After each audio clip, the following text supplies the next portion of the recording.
warahmatullahi wabarakatuh.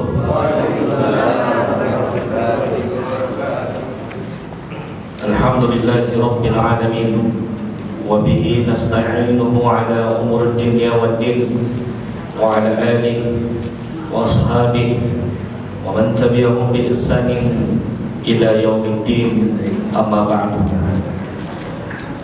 Qala Allah ta'ala fi kitabil azizil karim wa huwa asdaqul qailin ba'da a'udzu billahi as-sami'il 'alim minasy syaithanir rajim. Ya ayyuhalladzina amanu taqullaha haqqa tuqatih wa la tamutunna illa wa antum muslimun, amma ba'du. Allahumma shalli ala Muhammad wa ala ali Muhammad kama shallaita ala Ibrahim wa ala ali Ibrahim wa barik ala Muhammad wa ala ali Muhammad kama barakta ala Ibrahim wa ala ali Ibrahim innaka Hamidum Majid wa ala alihi wa sahbihi, amma ba'd. Jemaah yang dimuliakan oleh Allah Subhanahu wa taala, ayah bunda jemaah Masjid Al-Barakah yang insyaallah selalu dalam lindungan Allah Subhanahu wa taala. Segala puji hanya milik Allah Rabbul Alamin. Begitu banyak kenikmatan yang diberikan oleh Allah, sehingga baru saja kita diberikan nikmat yang begitu indah, yaitu bisa melaksanakan sholat berjamaah di masjid yang kita cintai ini. Kalaupun itu adalah sholat maghrib terakhir kita, mudah-mudahan Allah Subhanahu wa ta'ala membalasnya dengan balasan surga insyaallah. Sembari kita menunggu sholat isya, kita melanjutkan dengan majelis ilmu kita, melanjutkan dengan duduk-duduk sejenak sembari mempelajari agama Allah Subhanahu wa ta'ala, ayat-ayat Allah berupa Al-Quranul Karim dan hadis-hadis Rasulullah sallallahu alaihi wasallam. Semoga niat-niat kita, hati-hati kita ini jemaah yang dimuliakan oleh Allah, ayah bunda, selalu diberikan keikhlasan oleh Allah Subhanahu wa ta'ala. Kita selalu menjadi orang-orang yang mukhlishina lahuddin, orang-orang yang selalu mukhlis, ikhlas di dalam menjalankan seluruh din perintah Islam ini insyaallah. Salam dan salawat kepada junjungan kita baginda Rasulullah Muhammad bin Abdullah sallallahu alaihi wasallam, Nabi yang telah memperjuangkan Islam untuk kita, yang telah berdarah-darah, bahkan beliau hampir mati, hampir syahid di sebuah peperangan yang pertama dilakukan oleh kaum muslimin dengan orang-orang kafir Quraisy Makkah. Kepala beliau bocor, helm besi beliau 3 lapis ditembus oleh sebuah tombak, bahkan beliau hampir terbunuh. Oleh karena itu, pengorbanan-pengorbanan yang dilakukan oleh Rasulullah sallallahu alaihi wasallam dan para sahabat radhiyallahu anhu wa anha ajma'in, kita harus bersyukur terhadap itu. Kita ini hanyalah penikmat agama Islam ini. Kita hanya penikmat. Kita hanya menikmati apa yang sudah ada. Kita tidak berjuang. Kita hanya berjuang untuk bisa istiqomah, konsisten. Kata Allah Subhanahu wa ta'ala, ya ayyuhalladzina amanu taqullaha, wahai orang-orang yang beriman laki-laki dan perempuan, bertakwalah, takutlah dan berharaplah hanya kepada Allah, wala tamutunna, dan jangan pernah kita mati illa kecuali melainkan dalam keadaan Islam. Kita tidak berjuang seperti Nabi dan para sahabat. Kita ini hanyalah penikmat. Masa sisa menikmati lantas kita tidak konsisten terhadap apa yang kita nikmati, yaitu Islam ini sendiri. Jemaah yang dimuliakan oleh Allah Subhanahu wa ta'ala, ayah bunda rahimahullah ta'ala, alhamdulillah kita kembali kepada pelajaran sirah nabawiyah kita, perjalanan panjang, sejarah perjalanan panjang kenabian ke Rasulullah sallallahu alaihi wasallam dan para sahabat yang diridhoi oleh Allah dan mereka pun ridho terhadap Allah Subhanahu wa ta'ala. Kajian sejarah adalah sesuatu sesuatu yang hal penting di dalam agama kita. Ibaratnya kata para ulama, Islam ini bagaikan sebuah buah apel, seperti diibaratkan sebuah apel, dagingnya di dalam buah apel itu, karena terdiri dari daging, kulit, kemudian ya serat-seratnya. Maka dagingnya buah apel itu, itulah yang berkaitan dengan ilmu akidah, ilmu syariah, ilmu fikih, dan ilmu-ilmu yang ada di dalam Islam itu sendiri. Tetapi kulitnya apel itu diibaratkan kulitnya Islam itu adalah sirah itu, sejarah itu. Maka begitu pentingnya kulit itu karena dia membalut dagingnya. Begitu pentingnya buah itu dengan sejarah itu yang diibaratkan andaikan buah apel, maka sirah itu adalah kulitnya yang menjaga, yang memelihara dasar bahkan asas daripada Islam itu sendiri. Jadi pelajaran sirah itu tidak gampang dan tidak sembarangan boleh kita tinggalkan. Jangan kita tinggalkan pelajaran sirah Nabawiyah itu. Kenapa? Karena dari sanalah seluruh asbabun nuzul yang berkaitan dengan ayat kalamullah Al-Quran Al-Karim, seluruh yang berkaitan dengan asbabul wurud, sebuah hadis dari Rasulullah SAW, kemudian sebuah sejarah tentang sholat, tentang puasa, tentang zakat, sebuah ibadah yang ada di dalam konsep keislaman itu bisa kita ketahui melalui sirah dan sejarah. Bahkan kamar Rasulullah SAW pun bisa kita tengok, bisa kita lihat melalui sirah Nabawiyah. Oleh karena itu, insya Allah kita akan melanjutkan pembahasan kita masih pada bab yang berkaitan tentang pemboikotan, ya, orang-orang Quraisy Makkah, Jahiliyah Makkah, Abu Jahal CS terhadap Rasulullah, terhadap Bani Hashim, Bani Muttalib, kemudian kepada orang-orang yang mendukung bahkan membela Rasulullah dan umat Islam pada hari itu. Baik, kita kalau saya tidak salah pertemuan 2 pekan yang lalu sudah membahas tentang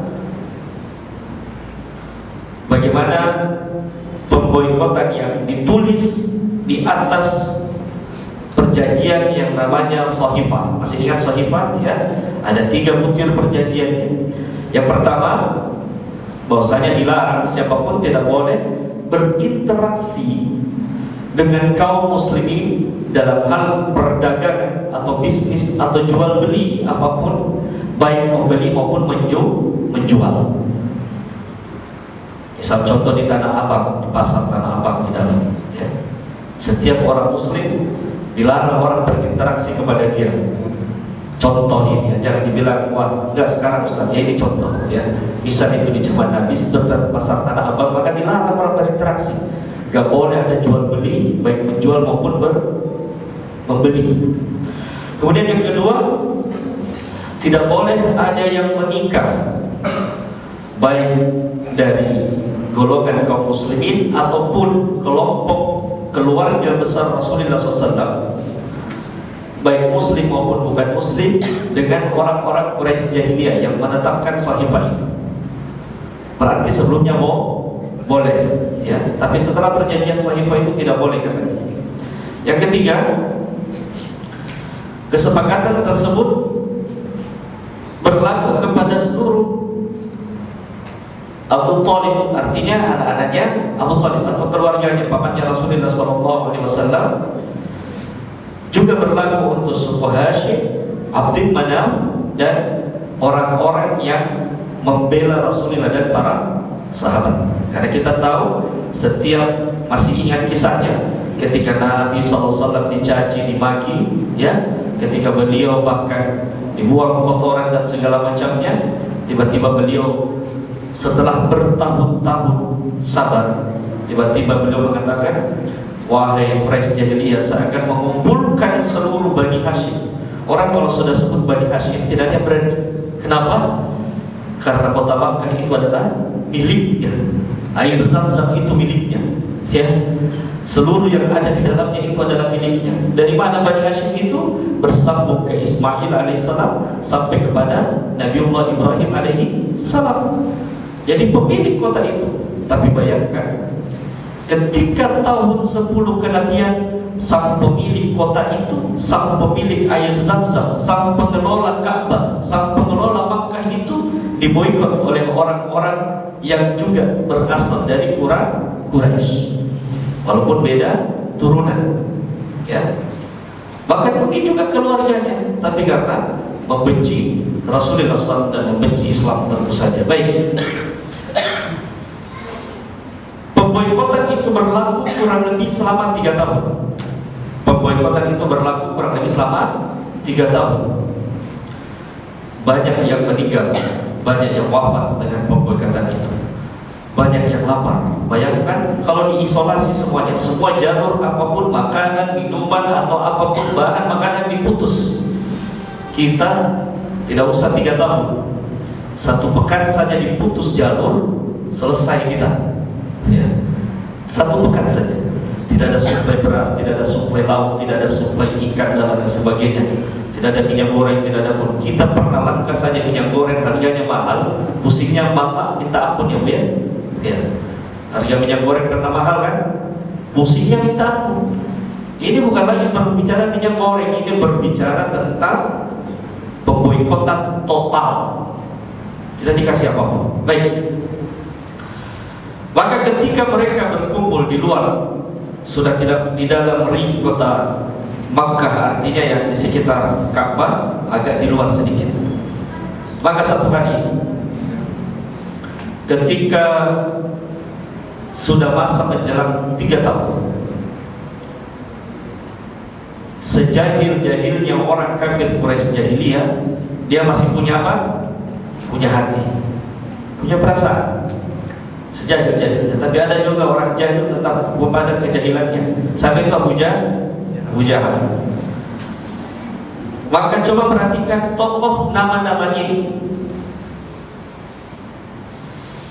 Seorang yang bernama Zuhair.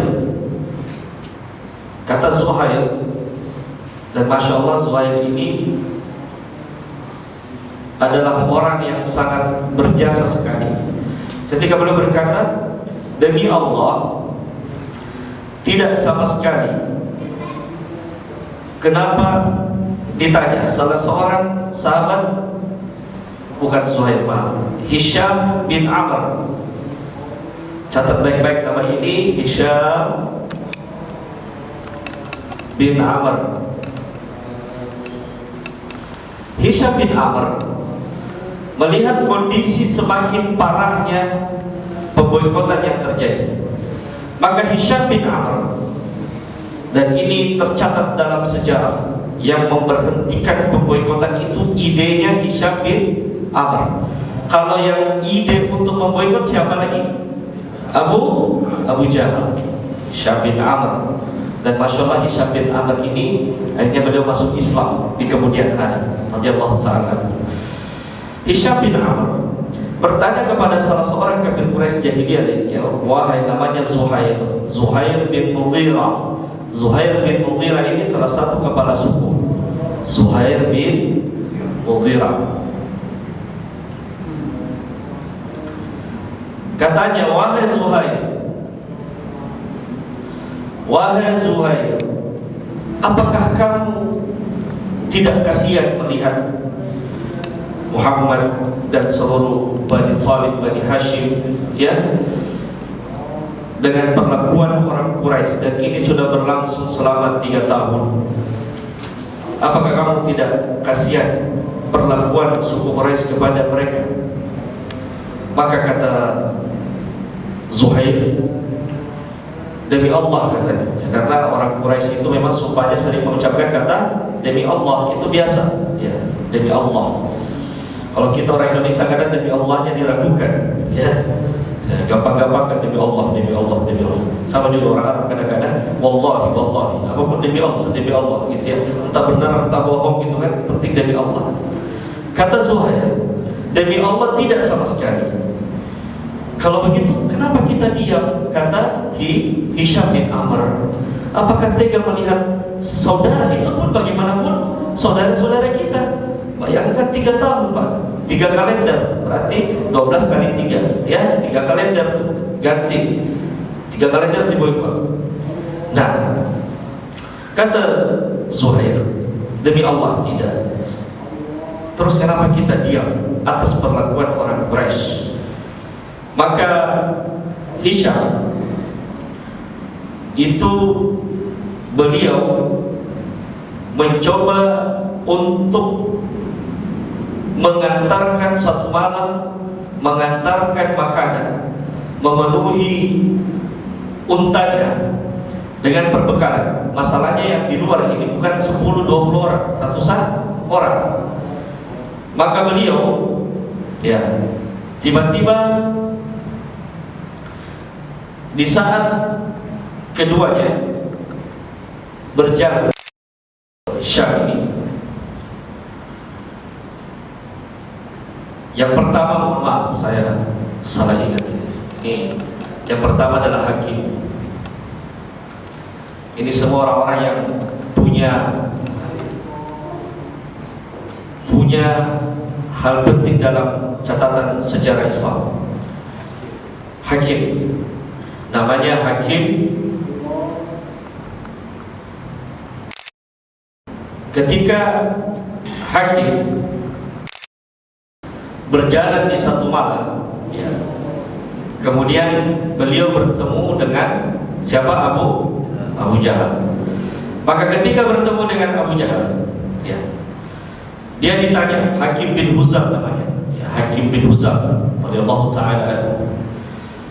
Beliau menyiapkan makanan, kemudian menaruh di atas untanya, kemudian beliau berjalan hendak menuju perkampungan Abu Thalib, Bani Thalib.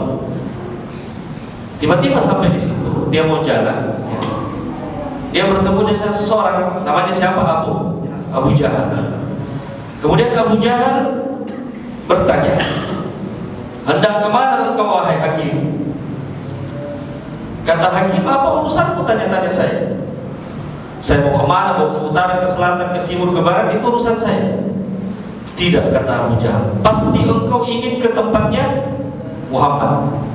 Pasti kamu ingin ke tempatnya Bani Thalib, ke Bani Hashim, Bani Abdul Manaf. Karena itu tamu penuh dengan makanan. Maka kata Hakim, tidak ada urusanmu. Saya mau ke mereka, mau tidak mau ke mereka, maka tidak ada urusanmu. Kata Abu Jahal, nggak boleh. Ya, inilah Fir'aun yang umatnya. Orang mau ngantar makanan malah dilarang. Maka ketika keduanya, Hakim dan Abu Jahal bertengkar mulut, ya, bertengkar mulut, datanglah Abdul Bukhturi bin Hisham. Beliau juga ini sebenarnya, jadi di antara tengah-tengah orang yang memboikot Rasulullah masih ada hati-hati yang baik, ya, masih ada hati-hati yang baik. Beliau melihat antara Hakim dengan Abu Jahal itu bertengkar, bahkan berkelahi. Ya, bukan lagi sekedar adu mulut, tapi sudah adu jotos, ya. Mau dilerai. Katanya setelah dilerai perkelahiannya berdua, ya. Bayangkan inilah pertarungan antara kebenaran dan kebatilan, ya. Ada orang yang mengantar makanan untuk nolong orang lain, ada yang menghalang-halangi, ya. Seperti itu, dan juga kadang-kadang dakwah, ada yang menghalang-halangi, ada yang mendukung, itu kan. Nah, maka ketika mereka berantem berkelahi berdua tuh, antara Hakim dengan Abu Jahal, tiba-tiba datanglah, ya, Bukhturi bin Hisham.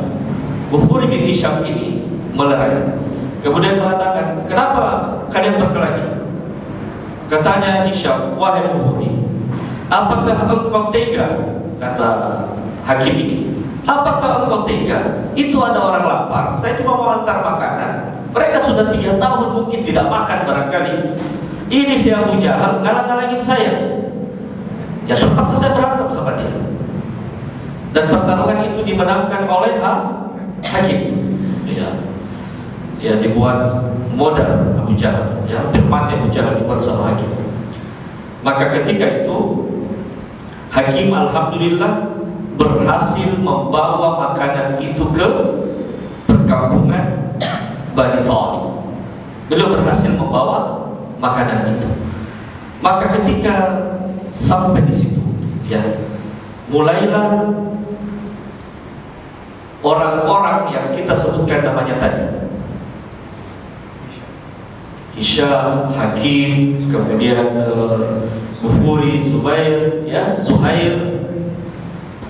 Satu malam setelah mengantarkan makanan, ya, mereka duduk sama-sama. Ya kayak kita sekarang tuh sebutnya meeting, ya, rapat, ya, rapat pemuka. Karena mereka ini juga adalah pemuka Quraisy. Mereka rapat. Katanya, kita ini sangat prihatin dengan kondisi yang terjadi hari ini. Bagaimanapun darah kita dengan darahnya Bani Thalib, Abdul Manaf, Bani Hashim, itu darah yang sama. Terus bagaimana?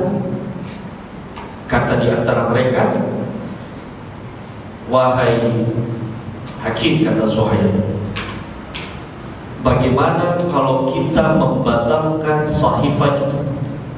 Jadi inilah penggagas dibatalkannya perjanjian yang 3 itu.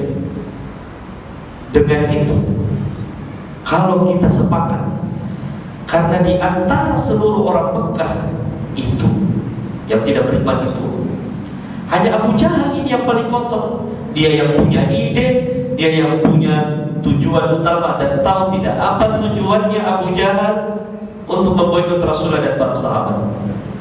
Tujuan utamanya dia ingin menjadi raja di suku Quraisy. Itu tujuan utamanya. Mudah-mudahan dia mengeluarkan ide itu dan bisa menjadi rajanya orang Quraisy. Bayangkan, buat orang lapar selama 3 tahun hanya untuk jadi raja, pemimpin. Maka ketika itu Zuhair, kemudian Hisham, kemudian ada kurang lebih 4-5 orang berkumpul dan membicarakan itu. Maka kelima orang itu kita sebutkan tokoh-tokohnya. Yang pertama Hisham bin Amr dari suku Bani Amr dari suku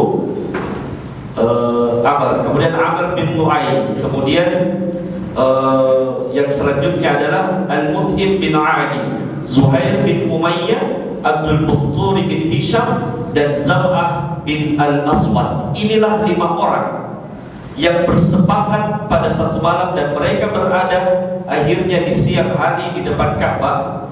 Mereka ngobrol, ya Quraisy, dikumpulkan seluruh penduduk Mekah. Mulai hari ini kita akan mencabut sahifah yang ada di dalam Ka'bah. Kira-kira yang duluan marah siapa? Abu Jahal. Lagi-lagi Abu Jahal. Sedikit Abu Jahal, sedikit Abu Jahal. Apapun itu Abu Jahal. Katanya saya tidak setuju. Yang lainnya gimana pendapatnya? Yang lainnya pada diam, ya. Kita akan mencabut sahifah ini. Gantian mereka berkata, kelima tokoh itu, kami akan mencabut sahifah itu. Setiap mereka ucapkan seperti itu, yang protes cuma Abu Jahal. Gak ada orang lain protes. Artinya orang-orang lain itu juga tidak setuju, tidak tega. Tidak tega terhadap perlakuan itu. Maka Hisham ketika beliau berbicara, ya, kemudian setelah menyampaikan kami akan mencabut sahifah itu, kemudian dia berdiri dan pelan-pelan melangkah masuk menuju pintu Ka'bah. Kemudian diikuti oleh 4 orang yang bersepakat itu. Kemudian mereka membuka pintu Ka'bah dan mencabut sahifah itu. Kira-kira dari 3 tulisan, 3 kalimat dari sahifah itu, apa masih ada dari 3 tahun lalu dibuat? Masih ada tidak? Masih ada kulit-kulitnya.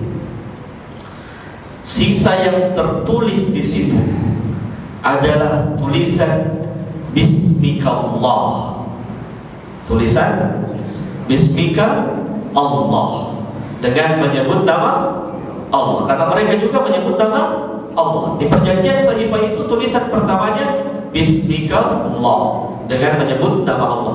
Yang lainnya, tulisan yang lainnya itu dimakan oleh rayap, habis.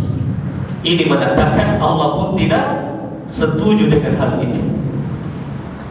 Berarti sisa tulisan orang kafir terhadap kaum muslimin selama kurang lebih 3 tahun. Maka begitu nampak kebencian dan peperangan yang dilakukan oleh Quraisy dan dipimpin oleh Abu Jahal kepada Rasulullah SAW, terutama dalam bentuk perang ekonomi, maka orang-orang kafir Makkah ketika ingin memerangi Rasulullah SAW, mereka tidak memerangi beliau Rasulullah dengan senjata, tetapi mereka menggunakan perang ekonomi atau embargo ekonomi. Ya, jadi kalau ada sekarang sebuah negara yang menganut ajaran-ajaran Islam ingin mendirikan syariat Allah di muka bumi ini, kemudian mereka diembargo ekonominya, diputus jalur kerjasama atau apapun, dibuat resesi ekonomi negaranya. Nah, itu sudah pernah terjadi di zaman Rasulullah SAW. Jadi kalau ada istilah embargo ekonomi hari ini, itu bukan istilah baru. Itu sudah ada di zaman Rasulullah 3 tahun, Pak, ya. 3 tahun. 3 tahun Nabi diembargo secara ekonomi. Ya, jadi begitulah keadaan. Ya, kalau ada orang muslim atau satu negara yang kebanyakan mayoritas muslim, ada saja kalau tidak diperangi, ya, dituduh macam-macam, dituduh sebagai negara yang punya banyak terorisme, ya, dituduh punya senjata kimia, dituduh nuklir dan lain sebagainya, ya, pasti diboikot, diembargo. Nah, berarti ini teman-temannya Abu Jahal. Baik, yang selanjutnya, hal yang harus kita pahami dan ambil pelajaran dalam sejarah pengembargoan ekonomi atau pemboikotan Rasulullah SAW dalam bidang ekonomi, dalam bidang sosial, adalah bahwasanya tidak selamanya musuh Islam itu, ya, akan mengembargo sebuah negara dengan peperangan. Bisa saja dibuat mata uangnya begitu rendah, tidak ada harganya, dibuat inflasi yang begitu tinggi, ya, seolah-olah akan hancur negara itu ekonominya. Kemudian akan ada orang yang memberikan utang yang banyak kepada negara itu, seolah menjadi pahlawan di siang bolong kepada negara itu. Nah, seperti itulah yang terjadi di zaman Rasulullah SAW. Saya nggak menyinggung negara mana, ya. Ini kalau terjadi secara global, ya. Baik. Maka dihentikanlah pemboikotan itu, dan itu dihentikan pada bulan Muharram tahun ke-10 dari kenabian, dan terjadilah pembatalan terhadap pemboikotan tersebut. Jadi alhamdulillah, setelah dicabut sahifah itu, kemudian dibatalkanlah sahifah itu, maka alhamdulillah semua perlakuan mereka terhadap umat Islam dihentikan, dan alhamdulillah kembali mereka bisa berinteraksi antara satu dengan yang lainnya. Tetapi tidak sampai di situ kesedihan Rasulullah SAW. Maka pada di tahun 10 kenabian, ya, di periode dakwah Makkah, kita berlanjut kepada tahun yang namanya tahun kesedihan, Al-Hazan. Jadi sudah 3 tahun diboikot, diembargo secara ekonomi, ditahan seluruh interaksi apapun terhadap kaum muslimin. Ternyata begitulah ujian seorang nabi, seorang rasul. Jadi kalau kita ini ada yang diuji dengan sakit, dengan kematian, kekurangan atau apapun, itu yakin dan percaya tidak akan pernah menyamai ujiannya para nabi dan para rasul. Nabi yang paling miskin siapa? Bapak Ibu yang bunda? Nabi siapa yang paling miskin? Nabi Isa alaihi salam. Ada yang lebih miskin daripada Nabi Isa. Nabi Isa itu bajunya, ya, beliau hanya punya satu baju dalam badannya beliau. Dia tidak punya lemari isinya baju, ya. Siapa Nabi yang paling lama sakitnya? Nabi Ayub. Berapa puluh tahun beliau sakit? 15 tahun, 18 tahun beliau sakit. Ada yang di sini sakit sampai 18 tahun? Enggak ada, ya. Ada Nabi yang diusir dari kampung halamannya. Ada Nabi yang dibunuh. Bayangkan. Begitulah para Nabi dan para Rasul yang dipilih oleh Allah Subhanahu Wa Taala. Mereka tidak akan pernah berhenti diuji oleh Allah Subhanahu Wa Taala. Rasulullah, kita bahas sirah Nabawiyah. Begitu beliau dipercaya sebagai Al-Amin, begitu beliau dipercaya oleh penduduk Quraisy Jahiliyah Makkah sebagai Al-Amin, tapi karena mendakwakan Islam, mendakwakan kalimat tauhid untuk hanya menyembah Allah Subhanahu Wa Taala, beliau dibenci oleh keluarganya, beliau dibenci oleh tetangganya, beliau dicaci maki, dihina, dipukuli, digebukin dan lain sebagainya, ya. Bahkan diboikot selama 3 tahun. Belum berhenti di situ, di tahun itu pula terjadi peristiwa yang membuat beliau sedih. Ditinggalkan oleh 2 orang yang selama ini paling mendukung dan mencintai Rasulullah SAW. Makanya disebut tahun kesedihan. Baru selesai diboikot, Allah kasih lagi lapisan ujian selanjutnya. Bayangkan, baru selesai diboikot lapar-lapar, ya, dikasih lagi ujian. Nih, satu lagi ujian. Apa ujiannya? Meninggalnya paman beliau, yang beliau lebih menganggap mencintai Rasulullah dibandingkan anak kandungnya sendiri. Masih ingat kisahnya? Ketika Nabi SAW hidup di rumahnya Abu Talib, ketika anak-anaknya Abu Talib itu mereka berebut makanan, Rasulullah SAW di mana? Di salah satu sudut rumahnya Abu Talib. Beliau tidak ikut rebutan makanan. Abu Talib melihat itu, beliau menjerit batinnya, menangis hatinya, dan suruh memisahkan khusus makanan untuk Rasulullah SAW. Ketika ada orang yang mau membunuh Rasulullah, ketika ada orang yang mau menukar Rasulullah SAW dengan orang pemuda di kota Makkah, apa kata Abu Talib? Begitu tega saya mau menukar anak saya untuk saya bunuh kepada kalian.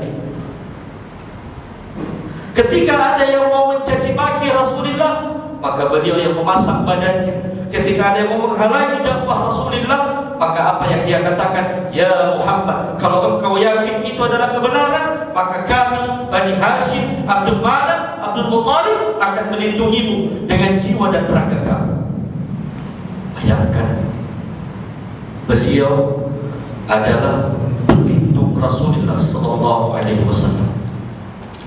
Maka ketika Abu Talib, bapaknya Ali bin Abi Thalib radhiyallahu taala anhu, beliau ketika itu karena selama 3 tahun diboikot, ya, nutrisi makanan yang didapatkan tidak begitu bagus, maka beliau pun sakit. Jadi itu berkelanjutan. Beliau sakit dan bertambah sakit parahnya. Kemudian sisa menunggu sakratul mautnya, dan akhirnya beliau meninggal pada bulan Rajab tahun 10 ke-Nabian. Tadi beliau selesai diboikot di bulan apa? Muharram. Jadi hanya beberapa bulan setelahnya, di bulan Rajab, beliau pun 6 bulan setelah pemboikotan itu beliau pun meninggal, Abu Talib. Dan 3 bulan setelahnya, di bulan Ramadan, ya, istri yang paling beliau cintai, istri yang mendukung dakwanya, istri yang begitu percaya kepada Rasulullah, yang menyerahkan seluruh hartanya kepada Rasulullah untuk dipakai berdakwah di jalan Islam untuk agama Allah, pun ikut wafat dan dipanggil oleh Allah Subhanahu wa taala. Khadijah binti Khuwailid radhiyallahu taala anha, yang ketika malaikat Jibril masuk ke kamar Nabi sallallahu alaihi wasallam mengantarkan Khadijah mengantarkan makanan ke kamar Rasulullah SAW, maka Jibril datang kepada Rasulullah SAW dan menyampaikan salamnya Allah untuk Khadijah. Bayangkan, wanita yang langsung Allah memberikan salam kepada Khadijah melalui perantara malaikat Jibril. Karena waktu juga yang terpaksa memberhentikan kita, ya. Nanti insya Allah pertemuan yang akan datang kita akan bahas bagaimana kisah menjelang akhir hayatnya Abu Thalib dan Khadijah radhiyallahu taala anha, ummahatul mukminin, ibu kita yaitu Khadijah binti Khuwailid radhiyallahu taala anha. Sebelum kita akhiri insyaallah, ya, ketika Abu Thalib sudah sakratul mautnya, apakah Nabi tidak ingin membuat beliau masuk ke dalam Islam? Beliau sangat ingin. Keinginannya Rasulullah itu tidak usah lagi dipertanyakan. Betapa besarnya pengen pamannya itu bersyahadat. Maka ketika beliau menghampiri, jadi misalnya ini Abu Thalib gitu kan, datanglah Rasulullah SAW dari sisi kanan. Tahu nggak siapa di sisi kirinya? Abu Jahal lagi. Nah ini Abu Jahal bentar-bentar ada lagi, ya. Hampir setiap part kehidupan Nabi itu datang gitu. Rasulullah SAW membisikkan, ya pamanku ya ammi, tashhad an la ilaha illallah wa anna Muhammadar Rasulullah. Wahai pamanku, ucapkan la ilaha illallah. Dengan kalimat itu adalah hujjah, saya punya hujjah di hadapan Allah. Tidak usah kau sholat, tidak usah apa, ucap saja kalimat itu, saya sudah bisa bertanggung jawab di hadapan Allah. Tapi tiba-tiba Abu Jahal dan ada lagi satu Abdullah bin Abi Umayyah, apa katanya? Wahai Abu Thalib, kalau engkau mengucapkan itu, maka apakah engkau tidak menyukai agamanya Abdul Muttalib? Ya serang apanya? Bapaknya, ya. Agamanya Abdul Muttalib sama kayak kita, bukan seperti agamanya Muhammad, ya. Apakah engkau mau membuat malu suku Quraisy? Wahai Abu Thalib, apakah engkau ingin mengucapkan apa yang diucapkan Muhammad, atau engkau berpegang teguh kepada agamanya Abdul Muttalib? Bayangkan kalau bapaknya langsung disebut. Nah, inilah kata Imam Ahmad bin Hanbal rahimahullah ta'ala, orang kalau mau sakratul maut itu, ya, itu ada setan yang datang. Ya, kalau ini setannya nyata nih, ya, Abu Jahal, ya Abu Thalib, ini bapakmu, agamanya bapakmu, kamu tinggalkan untuk perkataan yang disampaikan Muhammad. Makanya kata Imam Ahmad bin Hanbal rahimahullah ta'ala, murid Imam Syafi'i, apa kata beliau, ketika kita hendak sakratul maut, maka setan itu datang, ya, mohon maaf, ya, jangan ada yang tersinggung atau marah. Setan yang satunya datang membisikkan di telinga kanannya, wahai, dia sebut namanya, siapa namanya, ya, misal nama saya, wahai Zulkifli, agama yang paling bagus itu adalah agama Yahudi.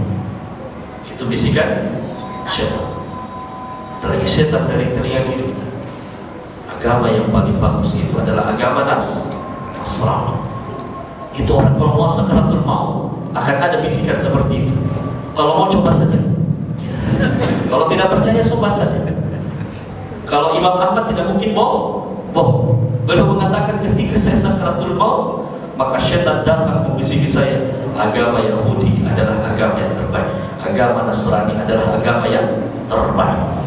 Kenapa Allah turunkan satu ayat, ya ayyuhalladzina amanu taqullaha haqqa tuqatih wa la tamutunna illa wa antum muslimun. Itulah rahasianya. Karena ketika kita sakratul maut, maka syaitan akan membuat kita bingung. Yang mana saya mau dengar? Yang mana saya mau dengar?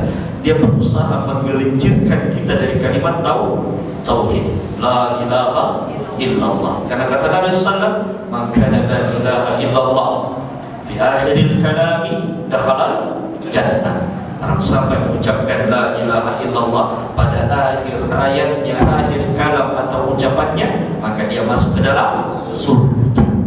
Apakah segampang itu kita ucapkan kalimat itu? Tidak. Akan ada syaitan yang datang kiri dan kanan menggoncang keimanan kita. Syaitan kan sudah berjanji, saya akan menggodanya sampai dengan berakhir kehidupan ini. Jadi ya, sampai berakhir kehidupan kita. Makanya perbanyak baca zikir la ilaha illallah, la ilaha illallah, la ilaha illallah, subhanallah, inni kuntu minal dhalimin. Baik, mudah-mudahan bermanfaat bagi kita semua dan mudah-mudahan kita mati dalam keadaan Islam, ya.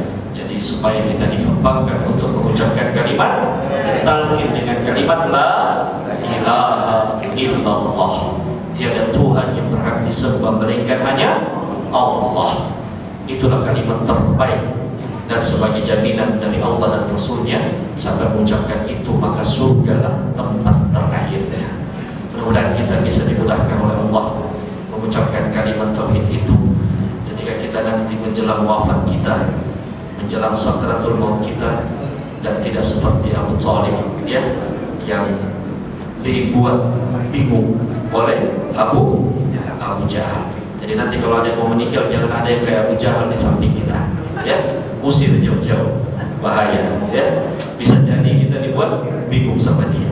Ya. Baik, terima kasih banyak atas perhatiannya dan mudah-mudahan sekali lagi membawa berkah untuk kami dan kita semua yang hadir di sini. Barakallahu fikum.